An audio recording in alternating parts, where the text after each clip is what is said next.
Sabarmati online classes में आप सभी का स्वागत है। तो इस वीडियो में हम क्लास 12 केमिस्ट्री के अंतर्गत नई सीरीज स्टार्ट कर रहे हैं, जिसमें हम कंप्लीट सिलेबस को कवर करेंगे यूपी बोर्ड एनसीईआरटी पैटर्न पर नए सिलेबस के अकॉर्डिंग 2024 बोर्ड एग्जाम के लिए।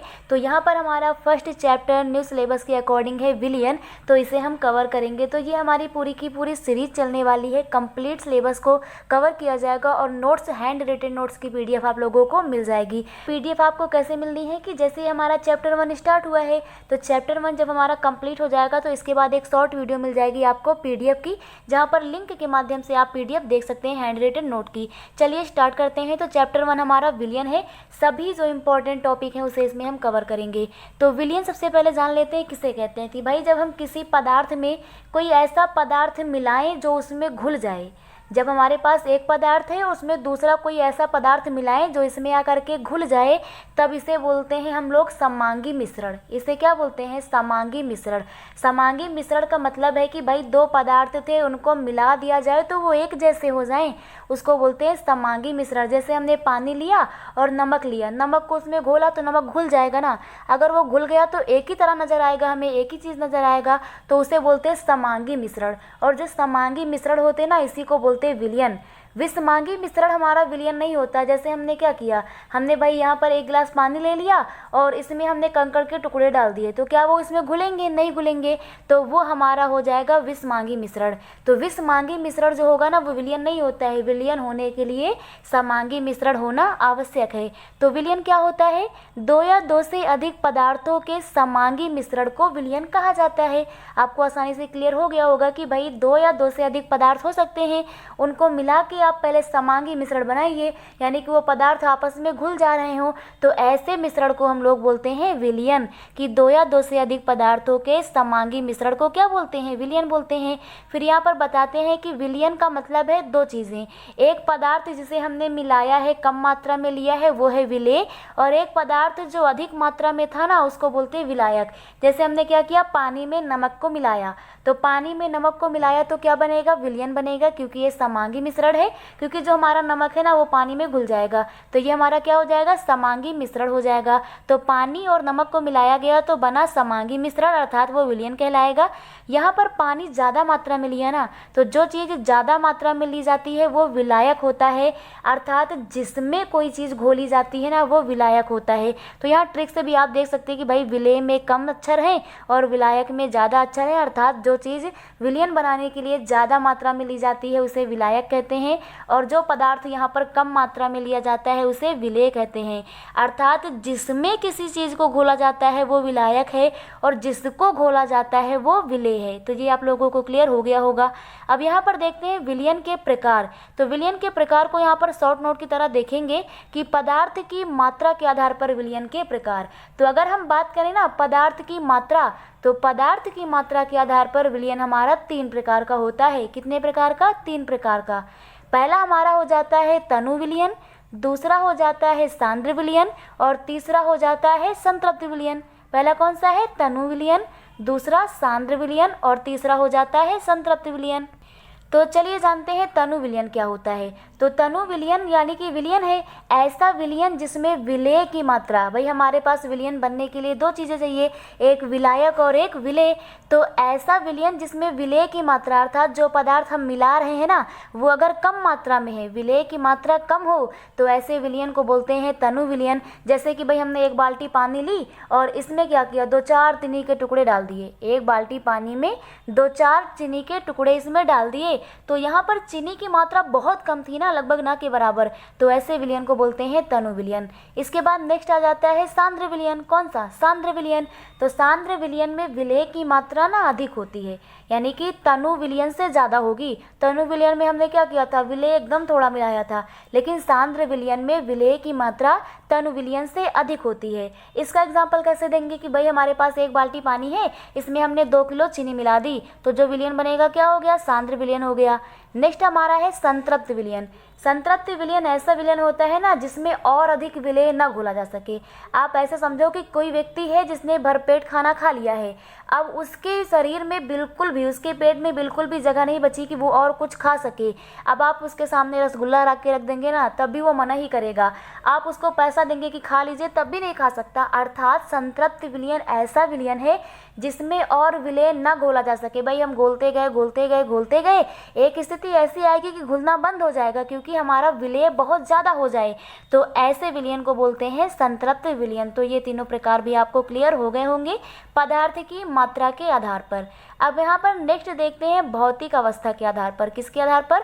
भौतिक अवस्था के आधार पर। तो भौतिक अवस्था में पदार्थ की यहाँ पर हम मात्रा को 3 रूपों में बांट देते हैं अवस्था को, ठोस, द्रव, गैस। यहाँ पर हम केवल 3 अवस्था की ही बात करेंगे, ठोस, द्रव, गैस की। तो पहले यहाँ पर ठोस का ठोस में विलयन, यहाँ पर हम पहले तीनों ठोस के लिख लेते हैं, ठोस, द्रव, गैस तीनों के साथ में। तो ठोस का ठोस में विलयन, फिर ठोस का द्रव में विलयन और फिर ठोस का गैस में विलयन। तो इस प्रकार से यहाँ पर हम 3 ये विलयन बना देते हैं कि भाई ठोस का ठोस में, ठोस का द्रव में विलयन और ठोस का गैस में विलयन। तो इस प्रकार से ये 3 विलयन हो गए।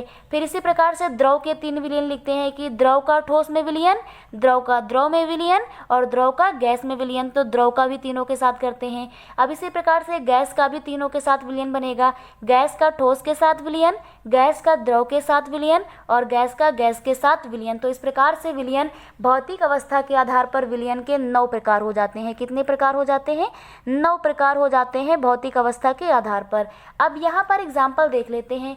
ठोस का ठोस में विलयन, जैसे कि कॉपर में जिंक मिला दिया, कॉपर में क्या मिला दिया? जिंक मिला दिया, तो ये ठोस का ठोस में विलयन हो गया। ठोस का द्रव में विलयन, जैसे कि हमारे पास जल था H2O जल, इसमें हमने नमक डाल दिया NaCl, तो ये जल में हमने किसको मिला दिया? ठोस को, तो ये हो गया ठोस का द्रव में विलयन हो गया। नेक्स्ट यहाँ पर है ठोस का गैस में विलयन। हमें गैस में विलयन बनाना है, तो हमने वायु में धुआं देखा, वायु में क्या हुआ? धुआं, तो ये हमारा हो गया ठोस का गैस में विलयन। अब हमें बताना है द्रव का ठोस में किसको मिलाना? द्रव को।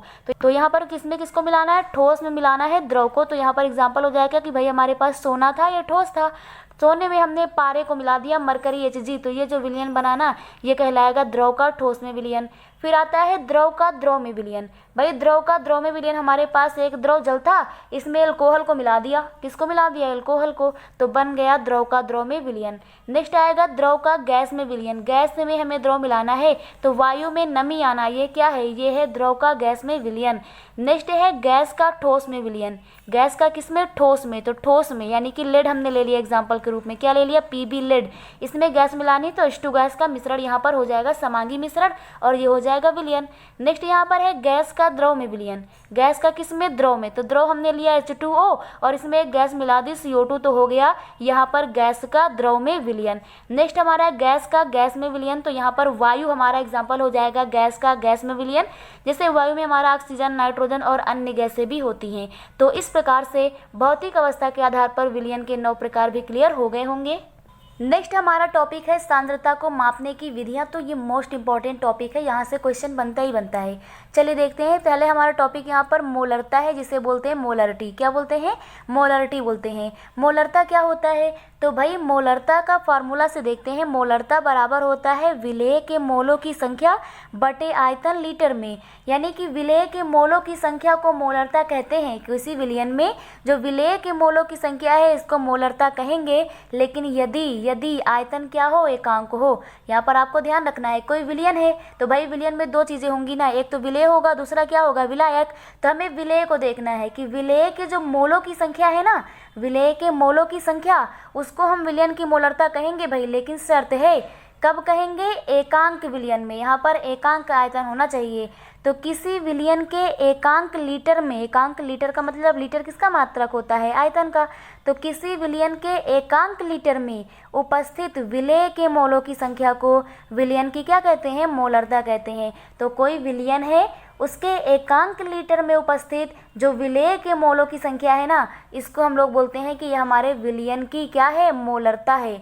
तो किसी विलयन के एकांक लीटर में उपस्थित विलेय के मोलों की संख्या को विलयन की मोलरता कहते हैं। इसके बाद फार्मूला लिखते हैं कि मोलरता बराबर होता है विलेय के मोलों की संख्या बटे आयतन। तो आयतन यहाँ पर किस में होगा, लीटर में। ध्यान देना है, सवाल लगाते समय, न्यूमेरिकल करते समय अगर आयतन लीटर में नहीं दिया गया है ना, तो उसे हम चेंज करेंगे लीटर में, उसके बाद मोलरता निकालेंगे। तो मोलरता बराबर विलेय के मोलों की संख्या बटे आयतन, आयतन किस में होगा, लीटर में। तो यहाँ पर मोलरता को m से रिप्रेजेंट करते हैं, इक्वल टू हो जाएगा विलेय के मोलों की संख्या को स्मॉल n मानते हैं, विलेय के मोलों की संख्या को क्या मानते हैं, स्मॉल n। वहीं अगर हमें जरूरत पड़ती विलायक के मोलों की संख्या तो उसे कैपिटल N मान लेते। तो यहाँ पर हो जाएगा विलेय के मोलों की संख्या स्मॉल n हो गया अपॉन यहाँ पर आयतन, आयतन हमारा v हो गया लीटर में। अब यहाँ पर हम जानते हैं कि मोलों की संख्या n बराबर होता है W अपॉन m, यानी कि विलेय के मोलों की संख्या बराबर होगा विलेय का भार बटे विलेय का अणुभार। तो वही यहाँ पर रखते हैं n बराबर W अपॉन m, ये दोनों स्मॉल लेटर में है क्योंकि यहाँ पर हमने विलेय के मोलों की संख्या मान रखी है। तो यहाँ पर हो जाएगा m बराबर n अपॉन v, n की जगह पर रखेंगे W अपॉन m, क्या रखेंगे, W अपॉन m, और नीचे v है। तो इस प्रकार से मोलरता m बराबर हो जाएगा W अपॉन mv। मोलरता m बराबर क्या हो जाएगा भाई, W अपॉन mv हो जाएगा। अब इसका मात्रक देख लेते हैं मोलरता का। तो मोलरता का मात्रक यहाँ से निकलेगा, मोलों की संख्या जो होती है इसका मात्रक होता है मोल, मोलों की संख्या का मात्रक मोल, तो ऊपर हो जाएगा मोल बटे नीचे आयतन किस में रहेगा, लीटर में। तो मोल प्रति लीटर इसका मात्रक हो जाएगा, मात्रक क्या हो जाएगा, मोल प्रति लीटर। तो मोलरता का मात्रक होता है मोल प्रति लीटर, m बराबर होता है W upon mv। Next topic हमारा है मोललता। यहाँ पर आपको ध्यान देना है, अभी जो हमने पढ़ा ये था मोलरता, इसमें र था, मोलरता। अब जो पढ़ने वाले हैं ये है मोललता। क्या है, मोललता। चलिए देखते हैं मोललता किसे कहते हैं।